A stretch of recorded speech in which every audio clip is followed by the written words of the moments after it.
Bom dia. Você mentiu. Eu não devia mais acreditar. Bom dia, Andréas, Rúbia, Úrsula, Carolina. Começando com Anitta. Oi, Cris. E olha quem participa com ela. Bom dia, Fran. Oi, Ana Paula. Bom dia, Fabrício. Não devia nem mesmo ligar. Bom dia, Maria. E aí, a Anitta, né? A gente faz tem aquele preconceito. Eu tenho, pelo menos. Musiquinha, né? Oi, Karen. Oi, Silvia. E aí, a Anitta me sai com uma música dessa. Coisa mais linda. Com essa roupagem meio jazz, assim, né? Oi, Fabiola. Oi, Fran. E aí faz esse tipo de música, olha só. Oi, Rosa. Bom dia, Rosana. Não sei mentir. Linda essa música. Um achado.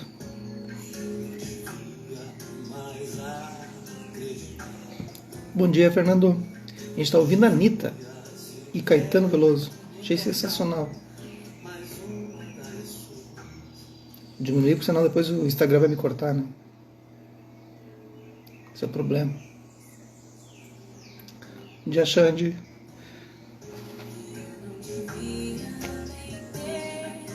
Bom, né? Então vamos lá. Depois vocês procurem ali, Você Mentiu, com Anitta e Caetano. Então tá feito o comercial musical. A gente está lendo então Thich Nhat Hanh, o mestre Zen, o mestre vietnamita. E hoje vai ter, na história de hoje, vai ter o surgimento, a princípio, o que os budistas Zen acreditam que tenha sido o surgimento do Zen. Então o Thich Nhat Hanh existe porque existe essa determinada figura que vocês vão descobrir agora.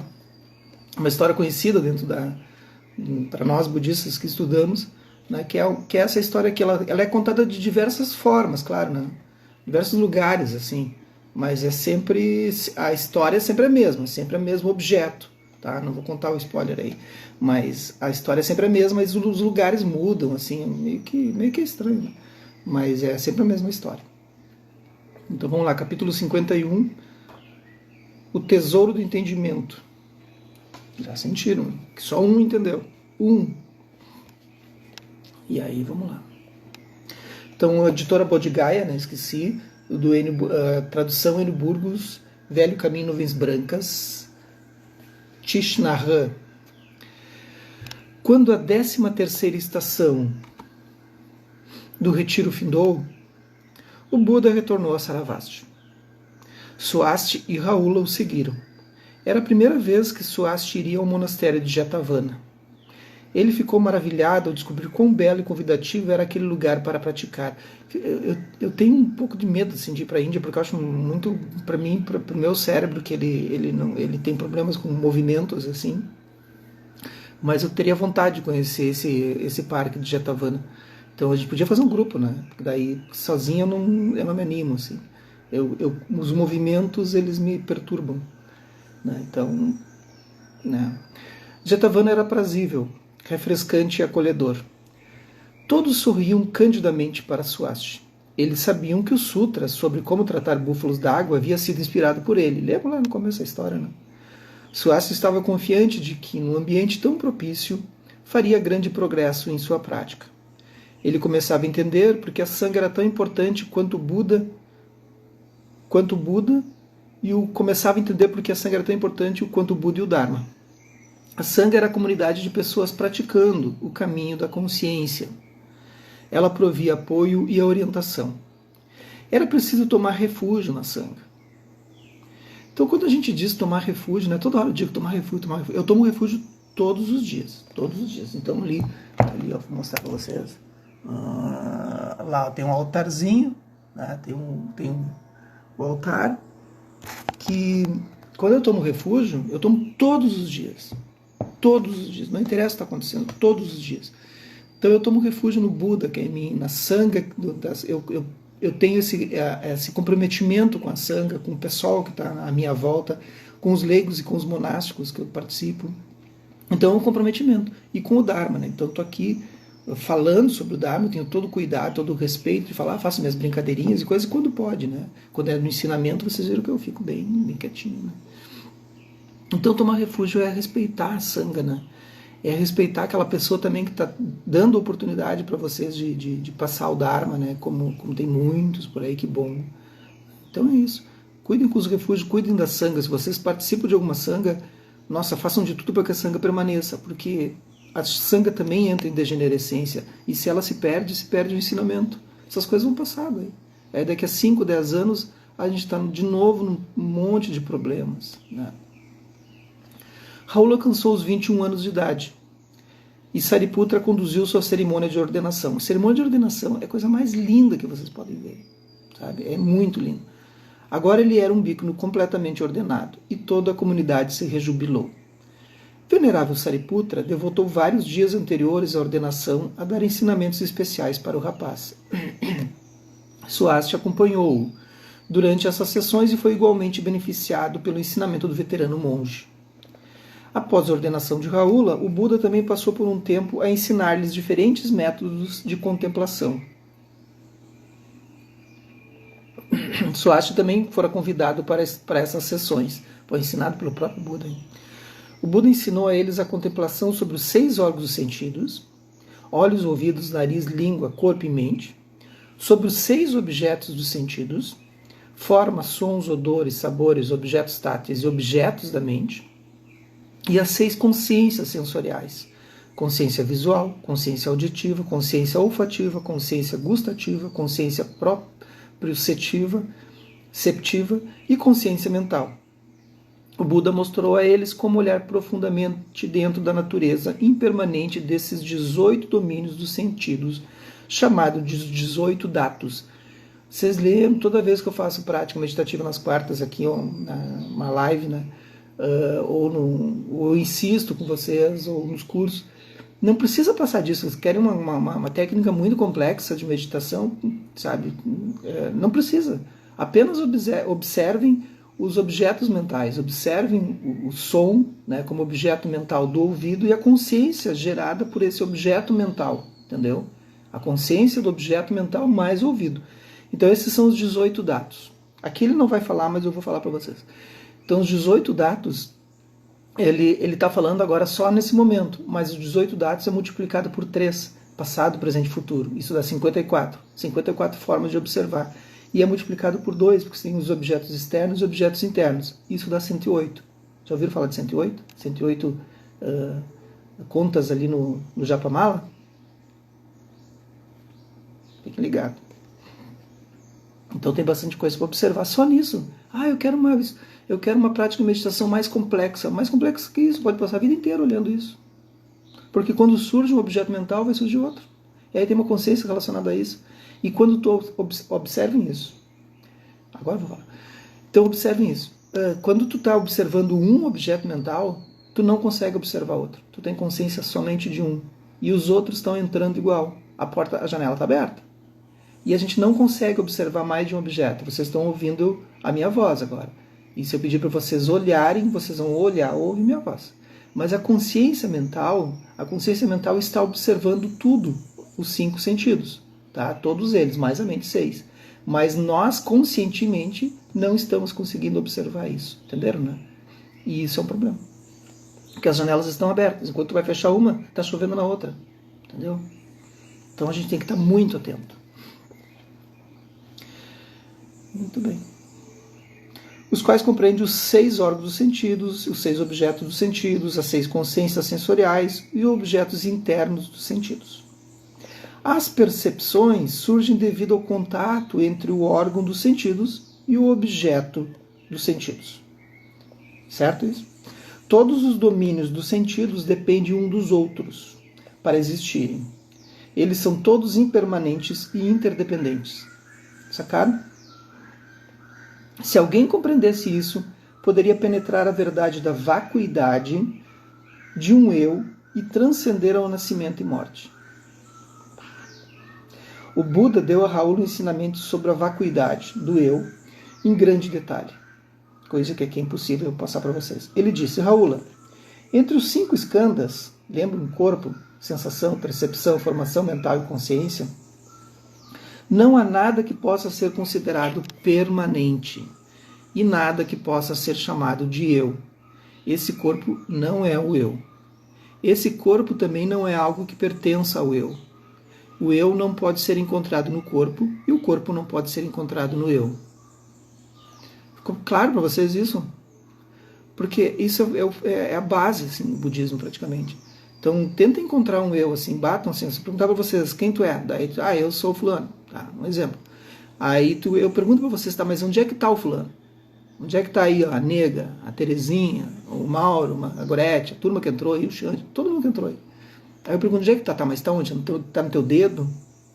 Ah, na tua mão? Se eu arrancar tua mão? Não, mas eu continuo sendo eu. Tá, mas se eu arrancar a cabeça? Né? Continuo sendo eu. Ah, mas o eu é minha mente. Mas onde na mente? Percebam isso. E aí ele vai continuar agora. Na verdade, ele vai dar uma confundida em todo mundo, quer ver? Há 3 tipos de visões acerca do eu.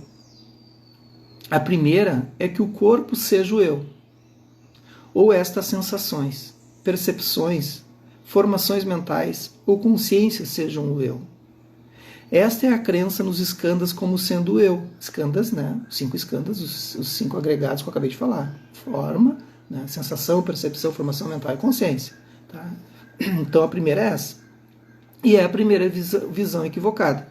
Quando alguém diz, porém, os skandhas não são o eu, podem recair na segunda visão equivocada e acreditar que o eu seja algo que exista independentemente dos skandhas e eles sejam possessões desse algo. Esta segunda visão errônea é chamada os skandhas são distintos do eu. A terceira visão equivocada consiste em acreditar que há uma presença do eu nos skandhas e que a presença dos skandhas no eu. Isto é chamado a crença na presença dos skandhas e do eu um no outro. Ninguém entendeu nada, né? Então assim, ó, isto é, isto não é, isto é. Tá. Raula, praticar profundamente a meditação sobre a vacuidade do eu significa olhar dentro dos 5 skandhas, a fim de ver que eles não são o eu, não pertencem ao eu nem intersão com o eu. Uma vez que nós sobrepujemos estas 3 visões errôneas, podemos experimentar a verdadeira natureza da vacuidade de todos os dharmas. Aqui dharmas agora com D minúsculo, que daí significa fenômenos da mente, que são esses objetos da mente, tudo que surge na mente. Tá? Esse retiro eu fiz com o Lama Alan Wallace, que é esse lama americano, e só sobre a existência ou não existência do eu. Foram 11 dias só sobre isso. Super intenso. Saí de lá com uns 40 tipos de práticas de meditação sobre isso. Todas gravadas. Swasti notou como um bhikkhuni em Jetavana, chamado Tera, jamais falava com ninguém.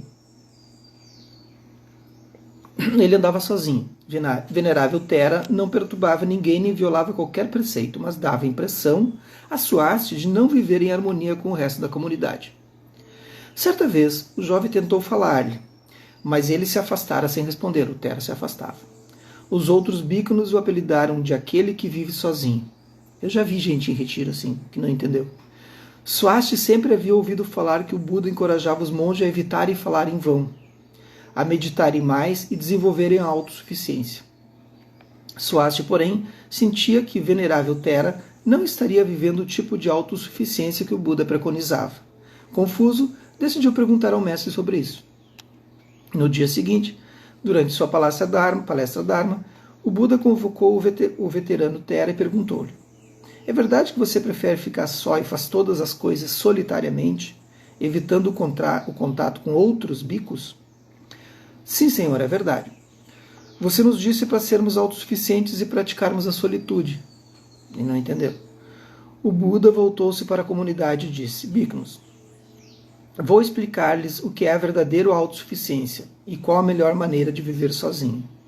Uma pessoa autossuficiente é aquela que vive em mente atenta. Ela está ciente daquilo que está acontecendo no momento presente, que está acontecendo em seu corpo, sensações, mente e objetos da mente. Ela sabe como olhar profundamente para as coisas no momento presente. Ela não está perseguindo o passado, nem se perde no futuro. Pois o passado já se foi, o futuro ainda não chegou. A vida só acontece no momento presente. Se nós perdermos o momento presente, perdemos a vida. Esta é a melhor maneira de viver sozinho. Bíconos, o que significa perseguir o passado? Perseguir o passado significa perder a si mesmo em pensamentos sobre como era a sua aparência no passado. Quais eram seus sentimentos de então? Qual posição ou nível ocupavam? Qual felicidade ou sofrimento eram experimentados no passado? Dar vazão a tais pensamentos aprisiona você no passado. A gente faz isso, né? Bíconos, o que significa perder-se no futuro? Perder-se no futuro significa perder-se em pensamentos acerca do futuro. Vocês imaginam, esperam, temem ou se preocupam com relações ao futuro, cogitando como será a sua aparência. Quais sentimentos possuirão, se vocês serão felizes ou sofrerão. Dar vazão a tais pensamentos aprisiona vocês no futuro. Bíconos, retornem para o momento presente, de modo a estar em direto contato com a vida e a enxergarem com profundidade. Se vocês não puderem estabelecer contato direto com a vida, não conseguirão ver profundamente. A mente atenta os habilita a voltarem ao momento presente. Entretanto, se estiverem escravizados por desejos e ansiedades que você sobrepõem àquilo que estão acontecendo no presente, perdida estará a sua mente atenta. E vocês não estarão mais verdadeiramente presenciando a vida. Ou seja, presta atenção exatamente no que tu está fazendo. Bíconos, aquele que realmente sabe como estar sozinho espontaneamente, habita o momento presente, ainda que esteja sentado no meio de uma multidão.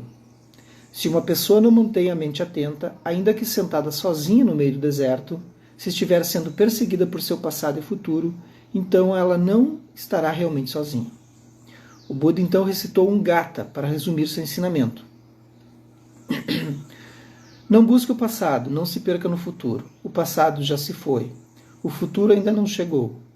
Olhando profundamente para a vida como ela é, no exato aqui e agora, o praticante habita a estabilidade e a liberdade. Devemos ser diligente hoje. Esperar pela manhã será tarde demais. A morte chega inesperadamente. Como barganhar com ela? O sábio chama a pessoa que sabe como viver em mente atenta, noite e dia, de aquele que sabe a melhor maneira de viver sozinho. Aqui não vai rimar, né? Porque isso aqui foi dito acho que em Magadhi, acho que foi a língua. Após ler o Gatha, na verdade ele recitou, aqui tem um erro na tradução, porque ele não leu, né? Após recitar o Gatha, o Buda agradeceu a Tera e convidou-o a sentar-se novamente. Ele não havia elogiado nem criticado Tera, mas ficou claro que o Bhikkhu agora tinha uma compreensão melhor do que o Buda queria dizer com ser autossuficiente ou estar sozinho. Durante a discussão do Dharma, que ocorreu mais tarde, Swasti ouviu os discípulos veteranos dizerem quão importante haviam sido as palavras do Buda naquela manhã. Venerável Ananda repetiu o discurso do mestre. Lembra que o Ananda tem uma mente privilegiada, assim, né? Incluindo o Gatha palavra por palavra. Swasti sempre se espantava com a memória de Ananda. Ele chegava a falar com a mesma expressão e veemência algumas palavras usadas pelo Buda. Quando Ananda terminou, Mahakakana levantou-se e disse: Eu gostaria de sugerir que nós façamos um sutra formal do ensinamento dado pelo Buda esta manhã. Sugiro que posteriormente nós chamemos de Bhaddekarata, o sutra sobre a melhor maneira de viver sozinho.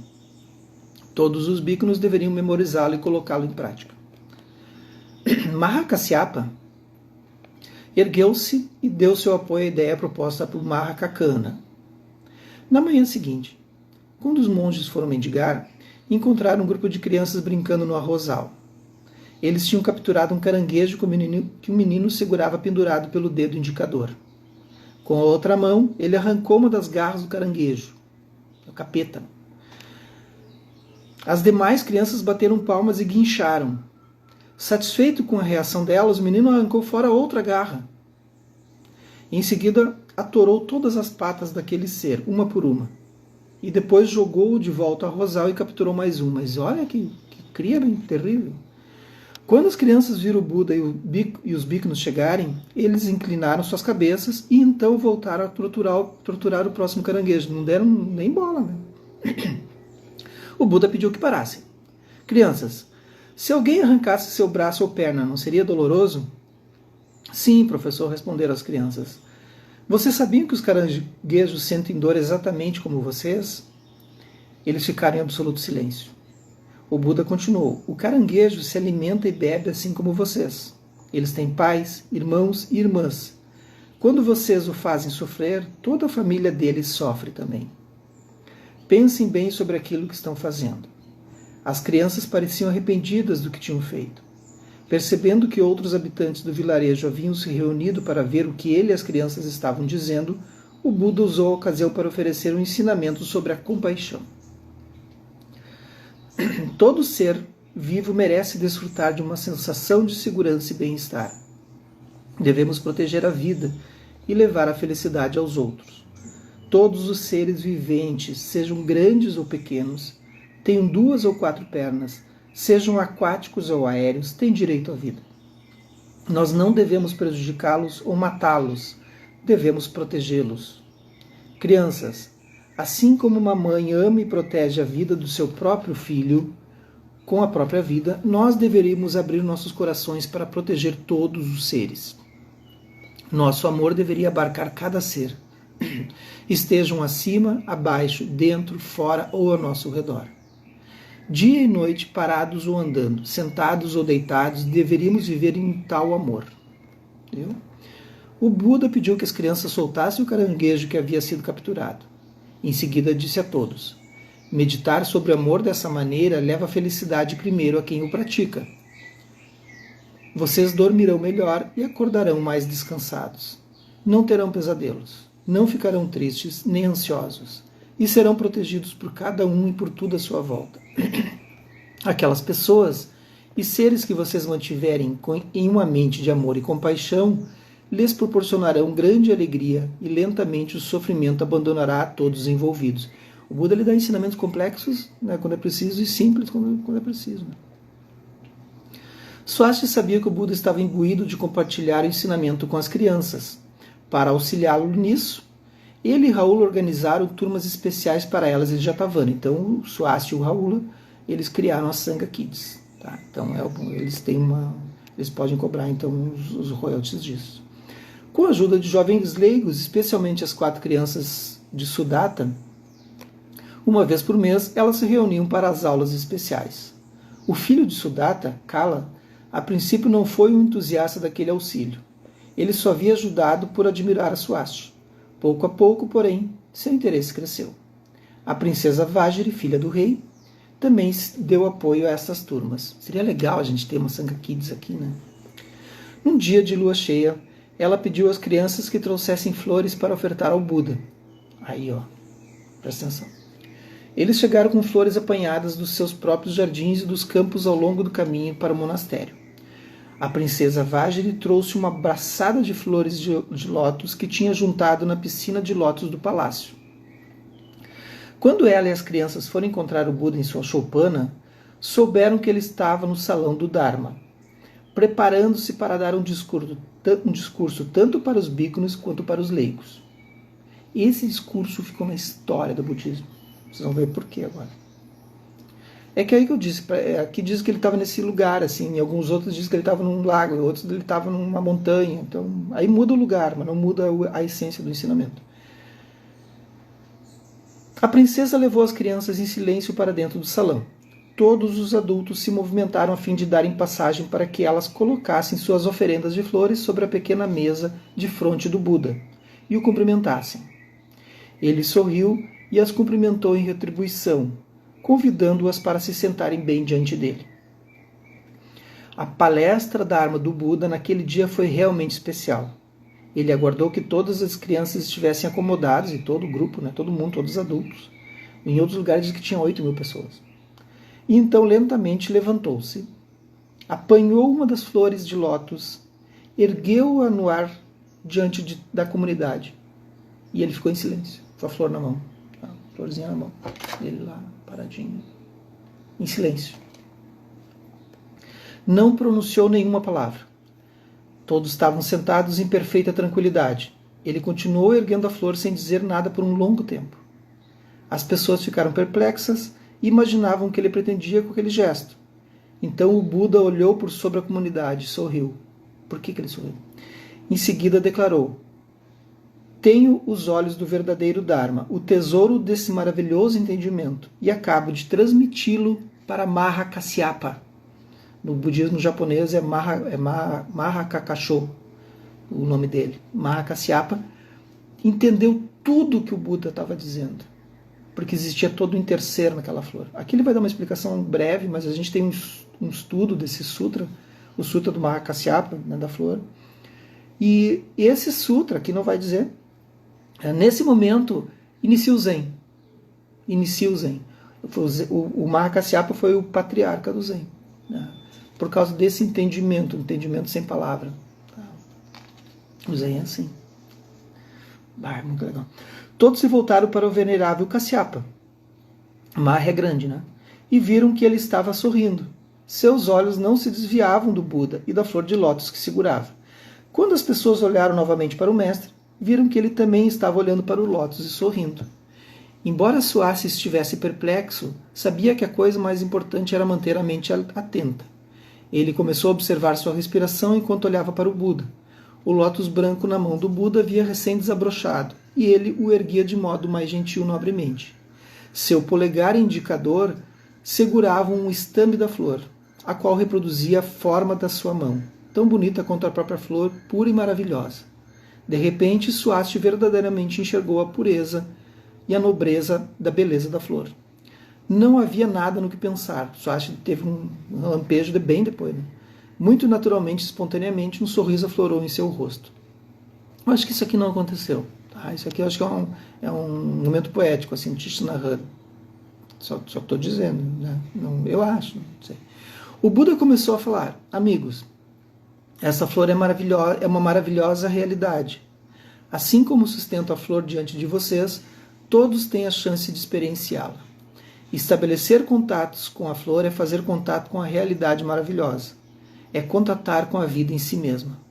Maha Kasyapa sorriu primeiro que todos, porque foi capaz de estabelecer contato com a flor. Enquanto houver obstáculos em sua mente, vocês não serão capazes de estabelecerem contato com a flor. Alguns de vocês se perguntam: por que Gautama está erguendo aquela flor? Qual é o significado do gesto dele? Se suas mentes estão ocupadas com tais pensamentos, vocês não podem verdadeiramente experienciar a flor. Não é assim. A gente bota aquela coisa. Aí passa. Vou dar um exemplo mais simples. Passa uma pessoa na rua que vocês não viam há décadas, assim, vocês detestam aquela pessoa. Detestavam aquela pessoa décadas atrás. E aí passa aquela pessoa. O que vem na mente de vocês? Aí depois tu descobre que a pessoa é super legal, que não sei o quê, papapá, entendeu? Vem o julgamento primeiro. E o Maha Kasyapa, então, a gente está terminando, o Maha Kasyapa não só vai ser o precursor, o patriarca Maha Kakasho, vai ser o precursor do Zen, como ele vai ser o sucessor do Buda. Tá? O Buda morre, ele vai ser o sucessor, e aí começa toda a linhagem, né? E todas as brigas. Né? Amigos, estar perdido em pensamento é uma das coisas que nos impede de estabelecer verdadeiro contato com a vida. Aí a gente entra no Facebook, entra lá, não sei o que, tem aquelas briguinhas assim, políticas, não sei o que, sabe? E as pessoas não estão vendo, nem dos lados está vendo. Quem está com a mente aberta está vendo. E a gente está avisando. Enquanto regidos por preocupações, frustrações, ansiedades, raiva ou inveja, vocês perderão a chance de estabelecerem contato real com todas as maravilhas da vida. Amigos, a flor de lótus em minha mão é só real para aqueles dentre vocês que vivem a mente atenta no momento presente. Se vocês não retornam ao momento presente, a flor não existe verdadeiramente. Olha que louco isso. A flor só existe quando há sujeito e objeto. Há pessoas que podem passar através da floresta de sândalos sem realmente enxergar sequer uma única árvore. A vida é repleta de sofrimento, todavia também contém muitas maravilhas. Estejam conscientes a fim de ver tanto o sofrimento quanto as maravilhas da vida. Estar em contato com o sofrimento não significa perder-se dentro dele. Estar em contato com as maravilhas da vida não significa perder-se nelas igualmente. Estar em contato é verdadeiramente encontrar a vida, vê-la profundamente. Se nos encontrarmos com a vida diretamente, compreenderemos sua natureza interdependente e impermanente. Graças a isso, não mais nos perderemos em desejo, raiva e ânsia. Viveremos em liberdade e liberação. Swasti sentiu-se feliz. Estava contente por sorrir e compreender a fala do Buda. Venerável Mahakasyapa sorria primeiro. Ele era um dos professores de Swasti e um discípulo veterano que havia ido suficientemente longe no caminho. O rapaz sabia que não podia se comparar a Mahakasyapa e outros líderes como Sariputra, Moggallana e Assaji. Afinal, ele ainda estava apenas com 24 anos de idade. Aí, então, quem tiver curiosidade, se estender mais o Sutra de Mahakasyapa, procure na internet, aí tem. Tem várias teorias. Tem um livro que eu li, que eu não me lembro qual, do Zen, que explica mais, que eu não vou saber qual. Não lembro. Tá bem? Então, é isso. Sábado. Um bom final de semana para vocês. Um bom início de final de semana. Um bom sábado. Aproveitem. Curtam bastante. E que bom que vocês estão aqui. E amanhã domingo eu vou dar uma notícia aí, bacana para quem é da região de Lajeado, aí se preparem, fiquem atentos aí, que vai ser uma notícia tá bem? Então tá. Que os méritos desse nosso encontro se expandam e toquem a todos, e que eu possa me tornar um caminho iluminado. Obrigado e até amanhã.